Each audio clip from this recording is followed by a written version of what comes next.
no quadro em discussão de hoje, o nosso convidado é o presidente da Associação Paulista de Avicultura, Érico Poser, e nós vamos falar sobre a influenza aviária, uma doença que está se espalhando na Europa e também nos Estados Unidos. E hoje a gente responde para quem está acompanhando o nosso programa algumas dúvidas sobre esse problema.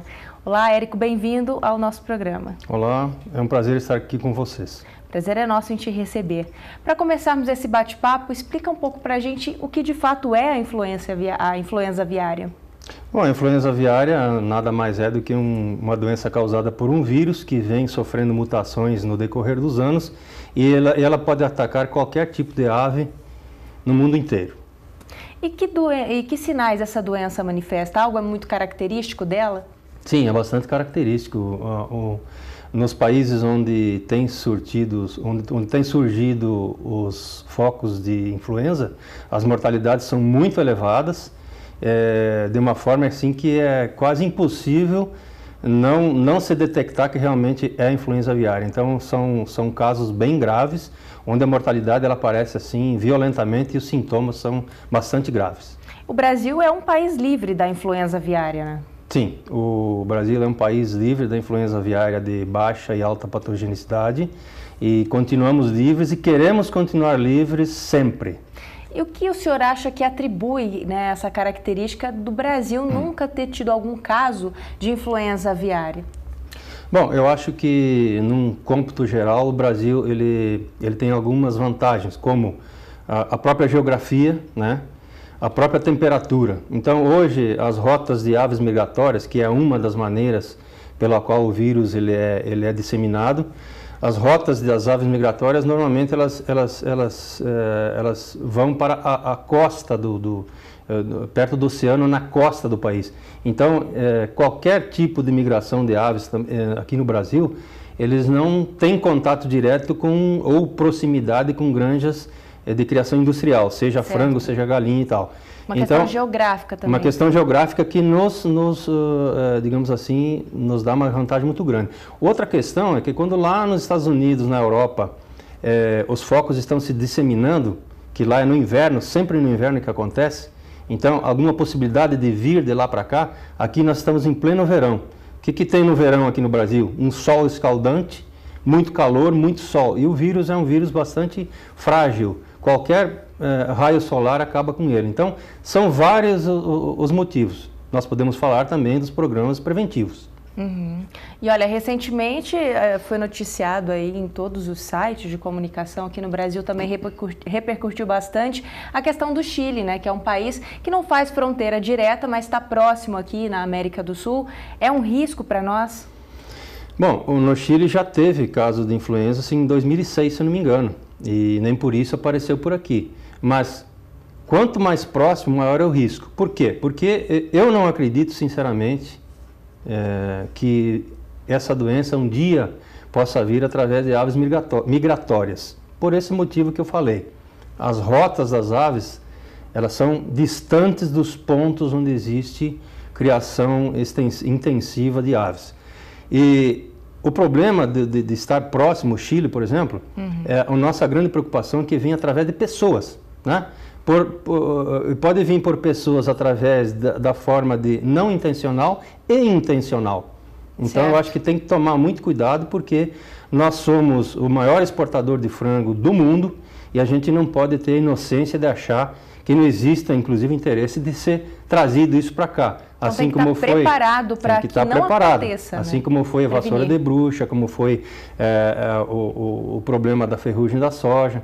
Então nós temos que estar preparados. O que o Brasil está fazendo com relação a isso? Então o Ministério da Agricultura, Secretaria da Agricultura, estão tomando conta dos aeroportos, com a presença dos tapetes sanitários para as pessoas que vêm de outro país. Porque as pessoas vão lá, passeiam, vão para a praia, vão para vários lugares, podem trazer algum resquício de fezes de aves. Se dá pelo nos contato, né? Até mesmo com um animal que tenha o vírus e esteja morto, inclusive. Sim, exatamente. E a outra forma seria através de contato direto com as aves. Então, uma pessoa que veio de um local onde existe um foco e traz para cá no cabelo, na roupa, no calçado, seja lá o que for. O que nós estamos reativando a memória de todos os produtores, seja ele de galinha poedeira, de matriz, de frango? Não permitir visita de pessoas de jeito nenhum. Então nós temos um programa que é desenvolvido pelo Ministério da Agricultura e pelas secretarias da agricultura de todos os estados, no qual os produtores têm e estão cumprindo todas as medidas sanitárias, as medidas de prevenção. Ou seja, visita nem pensar, ninguém, só fica em contato com as aves, as pessoas... Nem fornecedores, nada, nem fornecedor, nem importador, nada. Só as pessoas que cuidam das aves, que moram na propriedade ou que vão na propriedade só para fazer o trabalho. E também a desinfecção de caminhões de ração, equipamentos, etc. Então isso são cuidados básicos que todos estão fazendo. Talvez muita gente se pergunte em casa, né, se há algum risco para a saúde pública de se consumir uma carne de um animal contaminado. Não existe risco nenhum, mesmo porque carne de frango ou de galinha, sempre as pessoas consomem bem cozida.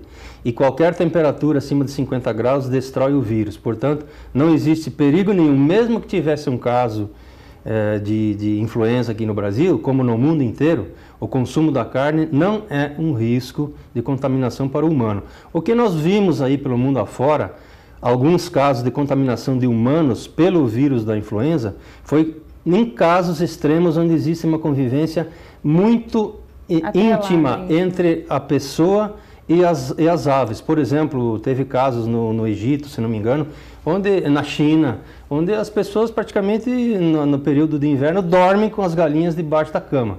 Então isso é uma situação que aqui no Brasil não acontece. Bem pontual, né? E aqui no Brasil isso não acontece.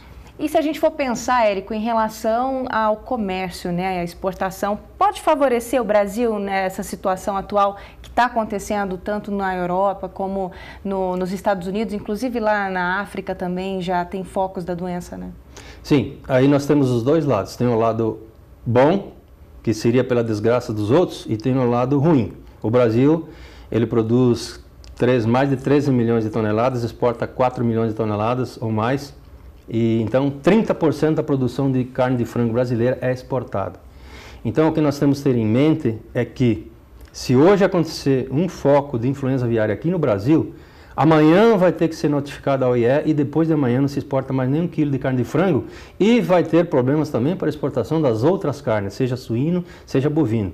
Então a nossa grande preocupação é evitar que esse problema chegue aqui no Brasil justamente para não ter impacto nenhum na cadeia produtiva. Agora, o outro lado, que é o lado bom, que não é um lado bom, mas de certa forma acaba favorecendo. É uma consequência, é que a Europa inteira está com problema, a China está com problema, na Ásia tem problema, nos Estados Unidos tem problema, no Chile tem problema. Então é bem provável que novamente alguns países que comprem desses países onde vai existir restrição em função da influenza, que essa importação ela aumente aqui para o Brasil. Então, isso aconteceu em 2006 e eu acredito que vai acontecer, mas nós não podemos ter em mente que isso seja a nossa tábua de salvação, não é assim que funciona.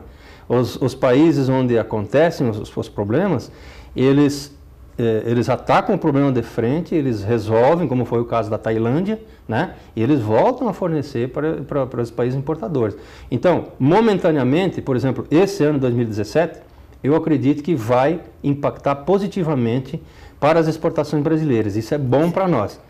Mas não podemos ter isso em mente, sempre ter em mente de que nós vamos exportar mais porque aconteceu uma desgraça com algum outro país. Bom, a palavra de ordem é prevenção e estar atento aos sinais da influenza aviária. O Brasil, como ele disse, é um país que nunca teve e também não tem um clima favorável para que o vírus se desenvolva, e mesmo geograficamente, né? Mas fica o alerta para que todo produtor, todo granjeiro fique atento aos sinais, né, Érico? Obrigada pela sua participação aqui. Eu que agradeço e a gente volta a recomendar para todos os produtores do Brasil inteiro para fazer aquilo que é recomendado pelas associações e aquilo que é recomendado pela Secretaria da Agricultura. Se nós fizermos isso, com certeza a gente vai continuar protegido e também protegendo essa enorme cadeia produtiva que emprega milhões de pessoas no Brasil inteiro e exporta alimento para o mundo inteiro também. Então, eu acho que é uma questão de consciência, reavivar todas as indicações, todas as recomendações que temos que ter com as granjas e tocar a vida em frente. Muito bem, obrigada. E olha, você de casa tem algum tema para sugerir para o quadro em discussão? É muito fácil, você pode enviar um e-mail para ourofinoemcampo@ourofino.com.